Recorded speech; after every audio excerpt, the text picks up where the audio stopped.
Josep Xifré fue el primero de aquellos indianos que volvió a Barcelona para invertir su patrimonio. Fue el catalán más rico del siglo XIX, por lo que se puso de moda la frase «ser más rico que Xifré». Él nos legó el que años después sería conocido como Restaurante Siete Puertas, uno de los locales más emblemáticos de la ciudad. Esta es su historia.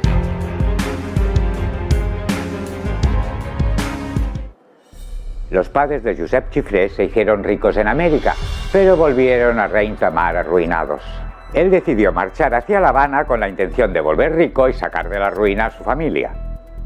Empezó trabajando en una de las primeras curtidurías de la isla, propiedad de un tío suyo. Con el tiempo llegó a poseer plantaciones de azúcar y café, una compañía naviera y llegó a controlar la exportación de pieles a España y a Estados Unidos. Al final se casó con la hija de su agente en Nueva York, Judith Downing.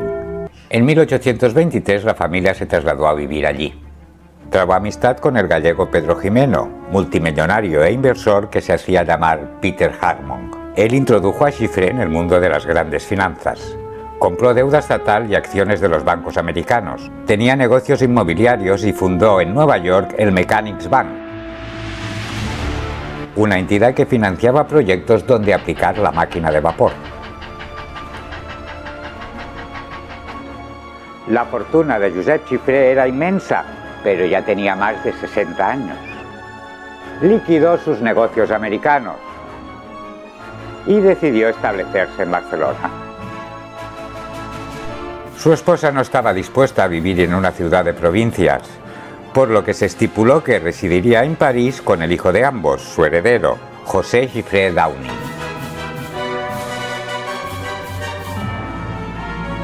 En su pueblo, Arenys de Mar, mandó edificar un magnífico hospital y en la villa de Sant Martí de Provençals, junto a Barcelona, compró por 20.000 reales una finca de 300.000 metros cuadrados, Can Milans, donde construyó una magnífica mansión de verano, la Torre Xifré. También financió los estudios frenológicos de Mariano Cubí y creó el Cuerpo de Bomberos de Barcelona, del que fue capitán.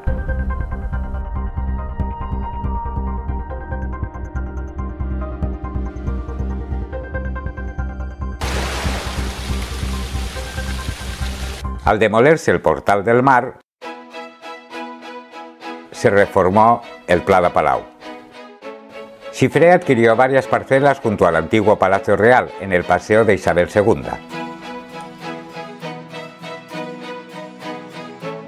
Aquí compró unas fincas para levantar unos inmuebles porticados neoclásicos, al estilo de la Rue Rivoli de París. De las obras se encargaron Francesc Vila y Josep Buxareu. En uno de sus pisos instaló su domicilio y su despacho. Sus pisos fueron motivo de la primera fotografía tomada en España.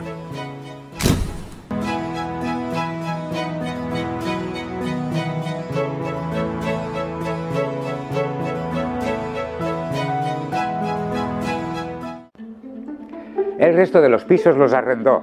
Eran las primeras viviendas de Barcelona en régimen de alquiler y las primeras que contaron con calefacción central y agua corriente, fría y caliente. Disponían del último modelo de cocinas americanas Franklin. La familia Picasso vivieron un breve tiempo en uno de sus pisos al llegar a Barcelona en 1895. Desde su azotea, Pablo pintó sus depósitos de agua, que funcionaban con una máquina de vapor.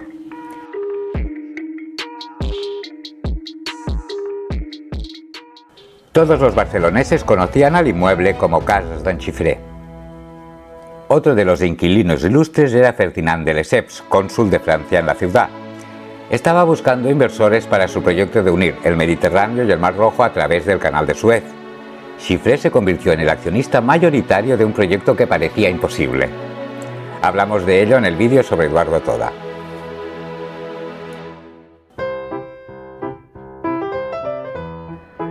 Durante todo el siglo XIX los cafés fueron un floreciente negocio en toda Europa. Al contrario de las tabernas donde se iba a beber alcohol, el café nació con vocación socializadora. Se iba a pasar el rato, tal vez leer el diario o con un café en la mano, o para asistir a alguna tertulia.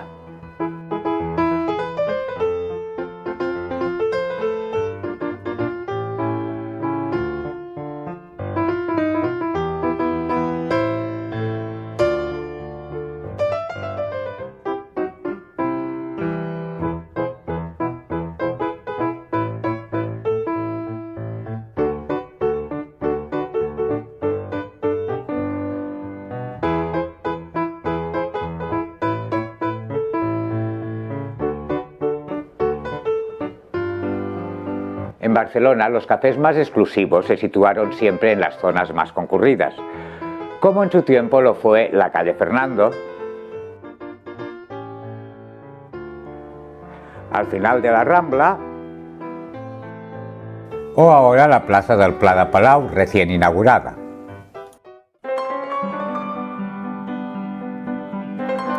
A Xifré le apetecía tener un café en la puerta de su casa. Decidió alquilar a Josep Cuyàs uno de los locales. Era el propietario del Café Neptuno, también conocido como el Café de la Constancia. Al principio el nuevo café iba a llamarse Minerva, pero finalmente acaba llamándose Café de las Siete Puertas.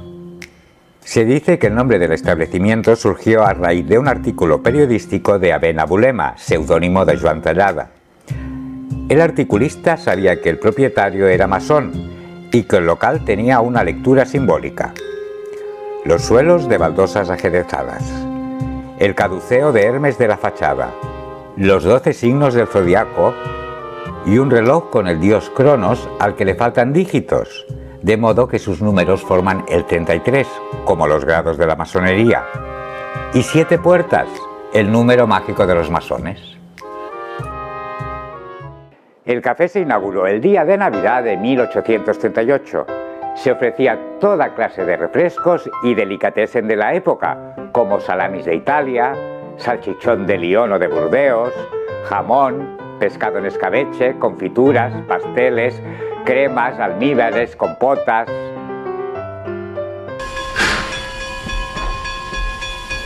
Estaba muy cerca de la estación de Barcelona-Mataró recién inaugurada y puerta con puerta estuvo hasta 1880 la primera horchatería de la ciudad, la del tío Nelo o tío Che.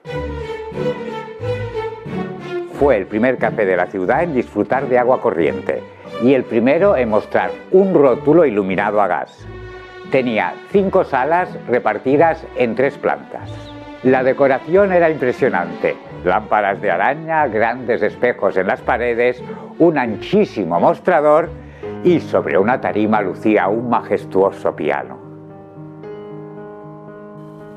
No habían pasado 10 años cuando se empezaron a demoler las murallas que aprisionaban la ciudad. El centro social y económico fue desplazándose hacia la zona baja de la Rambla y unos años después hacia el actual Paseo de Gracia. El restaurante ya no estaba en el centro.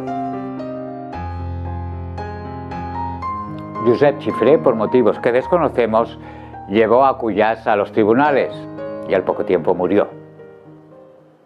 Cuyàs decidió abrir otro café, el Café Cuyàs, más moderno y más céntrico, en la Rambla número 36, entre el Teatro Principal y el Hotel Oriente, junto a uno de los más veteranos, el Café de las Delicias.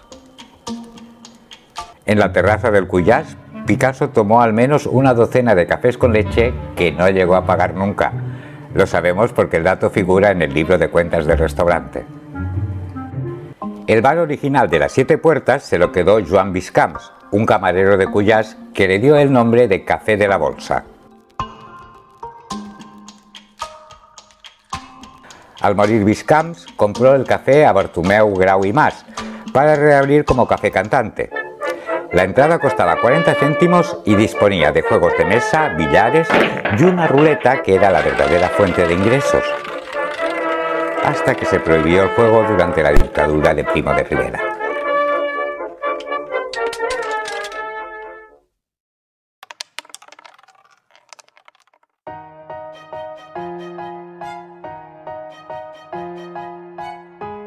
En 1929, el negocio se traspasó al matrimonio Morera, que lo convirtió en restaurante, volviendo a su nombre original, Restaurante 7 Puertas. El matrimonio se jubiló y retomó la actividad la familia Parellada.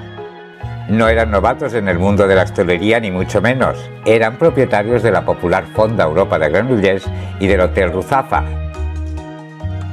Daban trabajo a más de 170 empleados.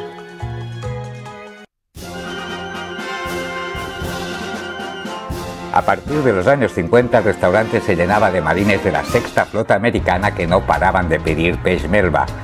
Fue cuando se inventó el pijama, un postre que mezcla helado, melocotón en almíbar, flan y nata. Estaba inspirado en una receta del cocinero francés Auguste Escoffier del Hotel Savoy de Londres.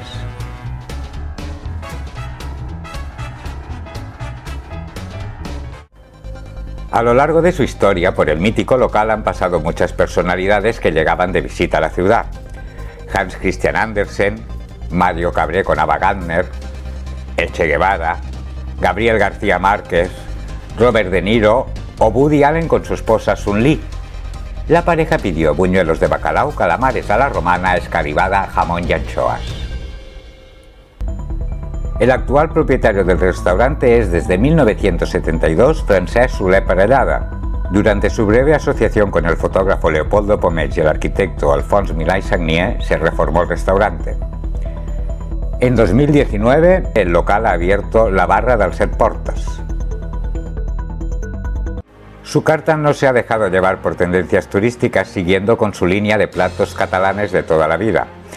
El plato estrella del restaurante continúa siendo la paella parellada, una paella con la carne deshuesada y el marisco perfectamente pelado.